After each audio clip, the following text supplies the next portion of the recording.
erinnya lya Mukama lyebazibwe. Yaŋŋamba ajja kujja.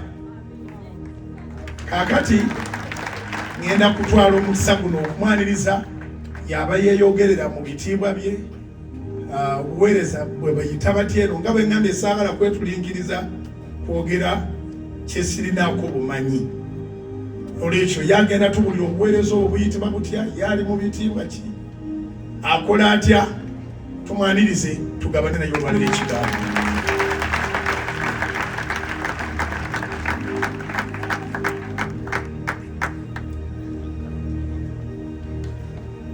Mukama waffe yeebazibwe. Mukama mulungi era ekiseera kyonna. Mukama yeebazibwe nnyo. Mukama yeebazibwe nnyo. Abakadde b'ekkanisa n'abasumba be batudde awo. Mukama yeebazibwe. Mwebala obuweereza. Mukama ayongere okubawa omukisa. Sayidi eno y'abayimbi. Mukama yeebazibwe nnyo. Musaayi muto. Mwebale kuyimba. Ate mu ggulu gye tugenda. Ebyo ebyaffe byonna tebiriiyo. Bagamba ekigambo kimu kya kusinza linnya lyamu. Mukama yeebazibwe.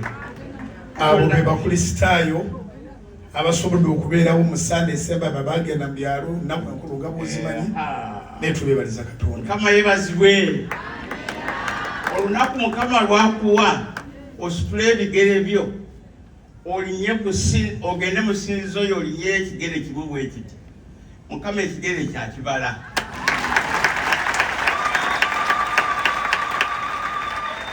Kati goyinza okwekyekyenga n'olaba ninyeyo ebigere bireka mu mwaka guno, kubanga buli kyabala akiteekako empeera.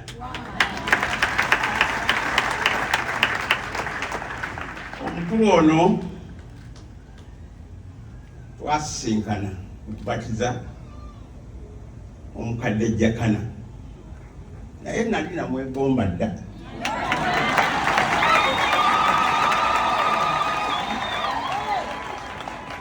Nenzija luli nakoma wali wammanga ne baŋŋamba atandise okwogera tojja kumulaba. Ne ŋŋamba kale olunaku lunatuuka nja kumulaba. Tutuuse. Amiin.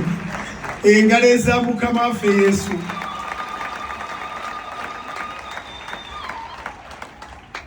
Mukama yeebazibwe okuwa omusajja ono obulamu, okwagala Mukama.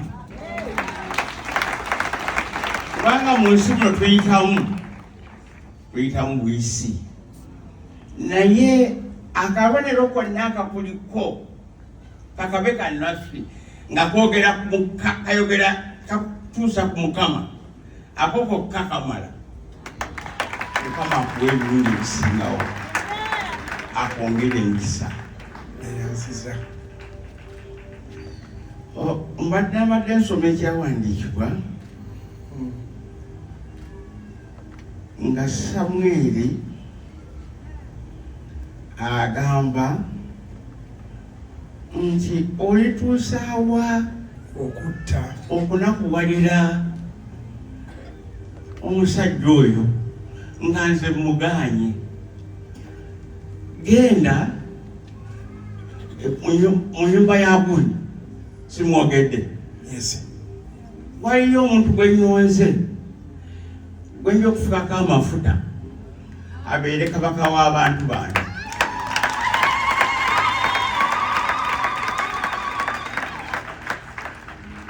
Samwiri yagenda, naye bwe yatuuka eyo ne baleeta abasajja mira nga tira bali bansinga nga bakusinga, n'abayitawo ng'akutte ejjembe. Katonda yamuga nze nja kugolola omukono, ojja kugolola omukono gwe naakugamba. Omusajja wattu abawanvu abamyufu abaki ne bayitawo, omukono ne gugaana. Tulinayo kayenzeeyo, obaana bo baweddeyo bonna. ya wali akalenzi kaddawo kali eyo kalunda ndiga kali eyo mu nti mudduke bangu mu kalenzi bambi abalonda ku bisolo mumanyi omuntu gwe bajje mu nsiko ng'ajja atambula amaze okulunda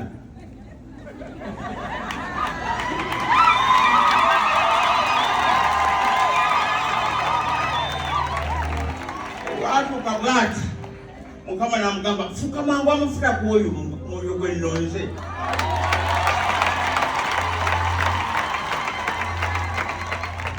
saagala kugamba bigambo bimuyinza okubitwala obubi naye ndowoozanga omusajja ono gwe nyimiridde naye obulamu obwo bwe yayitamu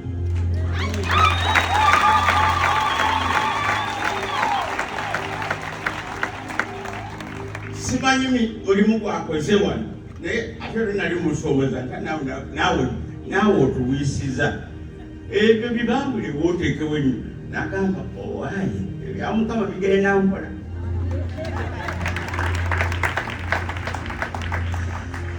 Katonda yakufukako amafuta ekiro ayongere okuwa omukisa akwatengako emisana n'ekiro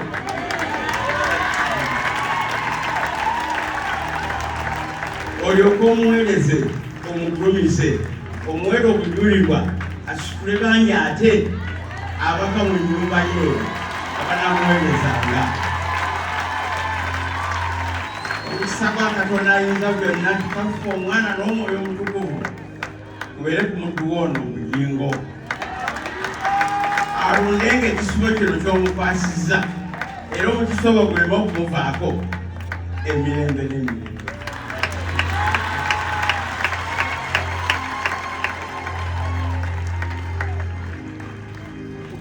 namwe musonyiwe enough service gyefulumye maliriza ate bantwala antwala muleseyo mumanga naye njagala kubasiibulira wano ti Mukama abeere nammwe nsaba mukadde waffe otweyambulire mu bitiibwa biri obuweereza obwo buyita batya ate naawe amanyago n'obuweereza ono yasoose okuyiwa w'amasavu omanyala bwe bayakumye edda olinayanguye okuyiwawa ebyokulya ogenda okulya nino nga galyaki galyensomba wanange nze ndi wa bulijjo Reverend Kanoni Kasujja Reverend Kanoni Kasujja abeera kazo wali wempeereza obulamu bwange obusinza obulungi naye kaakati nawummula nga mbadde Ssaabadikoni mu nkoni yaffe atwala obwa Ssaabadikoni bugatta obusumba akati eyo Mukama gyampisiza okutuuka lwe nawummula kaakati nawummula nze neesakira ebyokulya ebyaki kubanga namwe mumanyi ekkanisa ziyinza kutuyimirizaawo ku byonna tetulinga bayibe mutegedde tubeerako empeekera zino zetujja tusanza nazo bazaala kyagamba Mukama waffe yeebazibwe naye nkyali mulamu nkyaliko nkyebaza Katonda nina bingi nnyo ebyokwebaliza Katonda bingi nnyo Mukama byankoledde gy'emyaka emeka kati egy'obukulu n'egy'obumaliriza myaka 7 myaka 7 tukule Mukama engalo ez'amaanyi tofaayo ali Mukama akuwa omukisa akukuume oluna ekisibo kino erinnya lya Mukama waffe lyebazibwe alina ekitiibwa ekirala kye nategeera nga tuli wali nawulira nga bamwogerako Reverend Kanoni Kasujja ye yabatiza Ssaabasajja ekyo tokitwala nga kitono ye yabatiza Ssaabasajja Kabaka waffe. Uganda nimu omwawula omu eyabatiza Kabaka nga ava mu Uganda.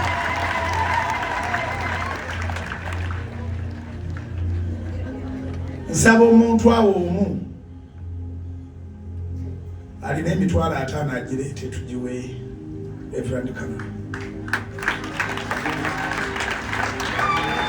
Zizo muwe miliyoni.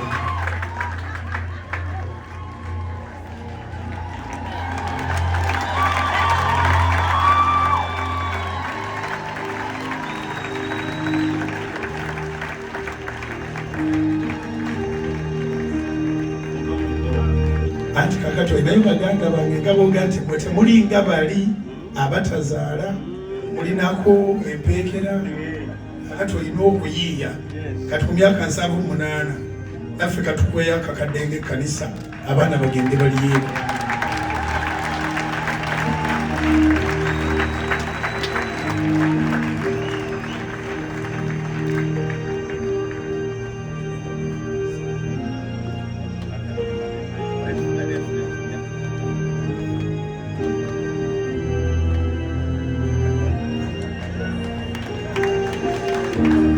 Munzikirize muwerekereko katono